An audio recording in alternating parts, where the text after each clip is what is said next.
honra às autoridades civis. Tema difícil, né? Quero conversar com você, está começando mais um Viva Simples. Vem com a gente. O que falar sobre honra? O que a palavra de Deus diz? A quem devemos honrar? Quem merece honra? A gente precisa pensar o que é honra. Honra é reconhecimento, honra é valorização, é dar valor àquilo que a Bíblia manda dar valor. E eu quero falar com você sobre honra a essas autoridades, autoridades civis, governantes, pessoas que exercem cargos de governo sobre as nossas vidas. Tem sido tão difícil, né? A gente conseguir viver isso de verdade numa questão tão complicada de corrupção, de coisas erradas que estão sendo feitas. Mas eu queria aliviar o teu coração. A primeira coisa que eu queria falar com você é que a honra não tem a ver com o fruto da árvore. A honra tem a ver com a árvore. Às vezes nós temos uma árvore muito bonita, muito frondosa, e os frutos não são tão bons. Ou por algum motivo uma praga atacou aquela árvore, um clima daquele momento, daquela época, alguma coisa aconteceu, mas ela não deixa de ser aquela árvore. Ela não perde as suas características como árvore. Quando a gente pensa a quem nós devemos honrar desta forma, fica muito mais fácil, porque a honra não tem a ver com o que as pessoas fazem, mas tem a ver com o posto, com a colocação, com o lugar que Deus colocou essa pessoa. E a palavra de Deus fala sobre esses líderes civis. Queria compartilhar com você Romanos capítulo 3, carta de Paulo aos Romanos, capítulo 3, a partir do verso 3, fala o seguinte: porque os magistrados não são terror para as boas obras, mas para as más. Queres tu, pois, não temer a potestade? Faze o bem e terás louvor dela. Paulo está falando que nós não precisamos temer, ter terror das autoridades se nós vivemos bem, se nós fazemos o bem. No verso 4 ele fala assim, porque ela é ministro de Deus para o teu bem, ela a autoridade. Mas se fizeres o mal, teme, pois, e traz debalde a espada, porque é ministro de Deus e vingador para castigar o que faz o mal. Portanto, é necessário que eles estejam sujeitos, não somente pelo castigo, mas também pela consciência. Por essa razão também pagar esse tributo, porque são ministros de Deus, atendendo sempre a isso mesmo. Portanto, dai a cada um o que deveis, e a quem tributo, tributo, a quem imposto, imposto, a quem temor, temor, a quem honra, honra. Paulo fala 3 vezes sobre a autoridade que estão a serviço de Deus. E aqui tem um negócio muito interessante, que ele fala o seguinte: não obedeçais somente com medo do castigo, mas também pela consciência. Quantos de nós só obedecemos às ordens com medo do castigo? O castigo hoje vem em forma de multa, vem em forma de repressão, vem dessa maneira. E a gente só obedece porque se a gente não obedecer, a gente vai ser castigado. E aí nos falta consciência. Quantas leis são postas sobre nós e quando são retiradas, imediatamente nós deixamos de fazer aquilo simplesmente porque não tem mais castigo, enquanto nós deveríamos fazer pela nossa consciência. Pouco tempo atrás, no nosso país, aqui no Brasil, nosso governante, ele revogou a necessidade ou a obrigatoriedade de se usar cadeirinha para as crianças. E aí houve todo um alarde sobre isso. Eu sou pai de 2 crianças.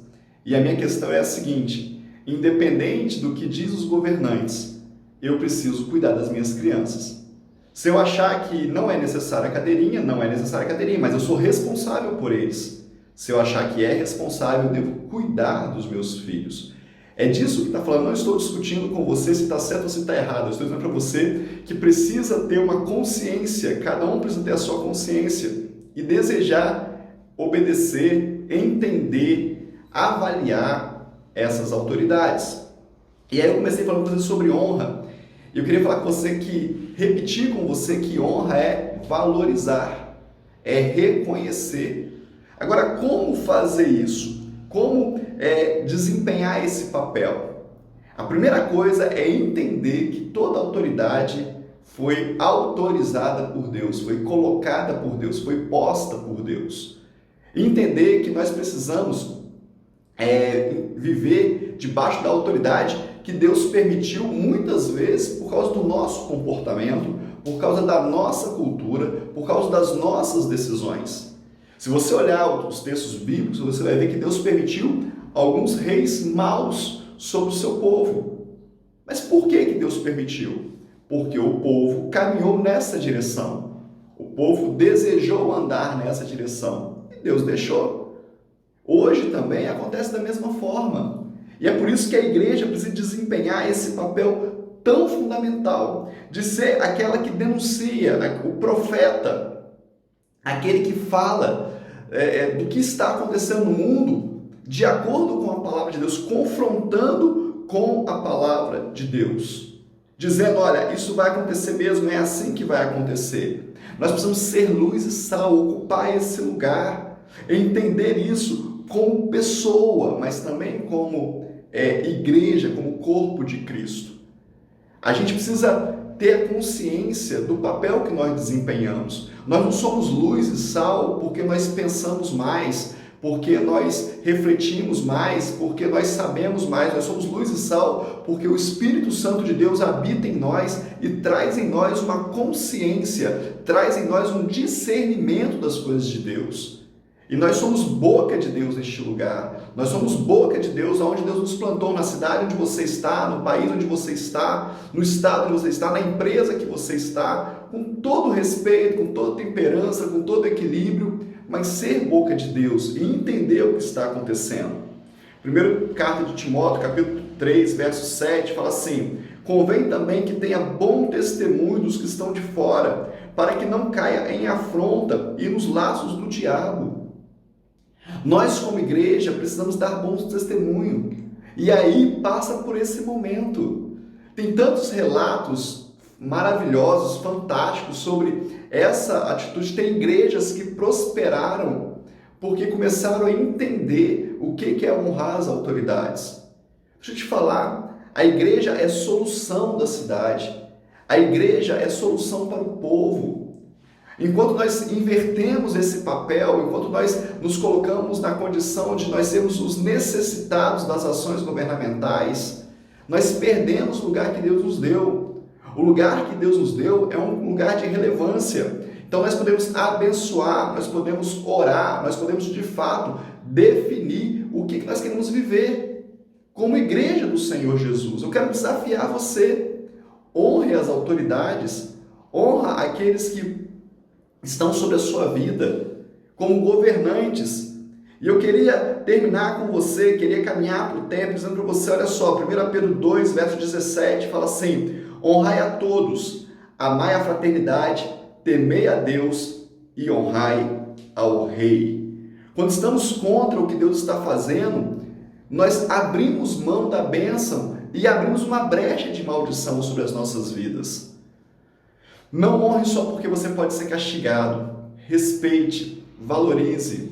Uma das perguntas que eu aprendi a fazer durante esse tempo, estudando sobre honra, será que eu queria estar no lugar dessa pessoa?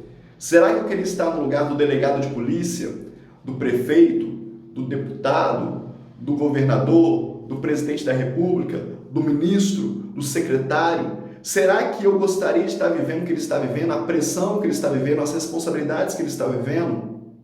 E aí eu levanto as minhas mãos, eu abro a minha boca e abençoo. Quero terminar esse assunto com você dizendo o seguinte: não é para abençoar o que está errado. Não é para orar abençoando a corrupção, a discrepância das atitudes. Não, não é isso. Se você vê que tem alguma coisa errada, não abençoe. A gente não pode abençoar o errado. Mas nós podemos pedir a Deus que intervenha sobre a nossa cidade, sobre o nosso estado, sobre o nosso país, em atitude de honra àqueles que Deus colocou sobre a nossa vida. Esse é um bom caminho de uma vida abundante na presença de Deus. Quero dizer para você que esses estudos sobre honra foram tirados de alguns livros que nós estudamos, nós pesquisamos, e aí no rodapé do vídeo nós vamos indicar esses livros para que você aprofunde em cada assunto. Ler mais é um bom caminho. Que Deus te abençoe e não deixe de curtir a nossa página, de dar o like lá no YouTube, na página IPV Timóteo, também no Instagram, também no Facebook, e aí você pode divulgar para outras pessoas, você pode ver lá na bio do Instagram todos os detalhes do nosso ministério, da nossa igreja, do que Deus está fazendo neste lugar. Que Deus te abençoe e até mais.